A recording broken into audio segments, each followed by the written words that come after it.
దూరదర్శన్ కొత్తగా వచ్చిన రోజుల్లో ఈ టీవీ సీరియల్స్ కానీ సినిమాలు కానీ ఏమి ఉండేవి కాదు. వాళ్ళ కార్యక్రమాలే ఉండేవి దూరదర్శన్ వచ్చిన కొత్తల్లో. నాకు బాగా గుర్తు, మా చెల్లెలు ప్రెగ్నెంట్ అప్పుడు సాయంత్రం 6-7 గంటలకు దానికి భోజనం పెట్టేసేవారు, పెందరాళ్ళే అరగాలి అని. సాయంత్రం 6 గంటలకి కంచం పెట్టి కూర్చోగానే టీవీ ఆన్ చేసుకుని కూర్చునేది, టీవీ చూస్తూ భోంచేద్దామని. పాలు చేలు కార్యక్రమం అనగానే గేదె పేడేయడం నాకు ఎప్పుడు నవ్వు వస్తుంది. అది భోజనం పెట్టి కూర్చుంటే ఆడ పేడసేను లేదా గడ్డి మేయడం ఇవన్నీ వచ్చేవి.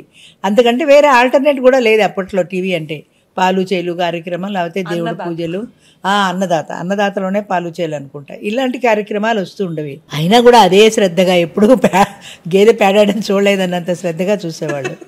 కర్మధారకు ఎప్పుడైనా ఒక సినిమానో ఒక టీవీ సీరియల్లో ఏదైనా వస్తే ముందుగానే టీవీ మన పేపర్లలో అక్కడ వేసేస్తారు కదా, ఈరోజు సినిమా సాయంత్రం 6 గంటలకు పలానా సినిమా అని పేపర్లు వేస్తే చూసుకునేవాళ్ళు. అంతే. అప్పట్లో వేరే ఛాన్స్ లేదు కదా.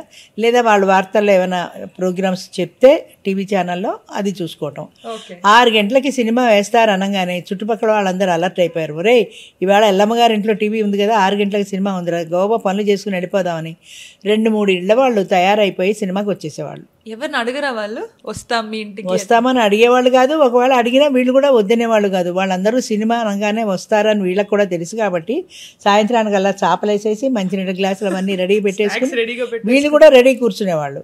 అప్పట్లో మర్యాదలు కూడా ఉండేవి. అంటే వాళ్ళకి మంచినీళ్ళు కావాలన్నా స్నాక్స్ కావాలన్నా ఏదైనా ఇస్తే ఇవన్నీ తింటూ వాళ్ళు చూసేవాళ్ళు.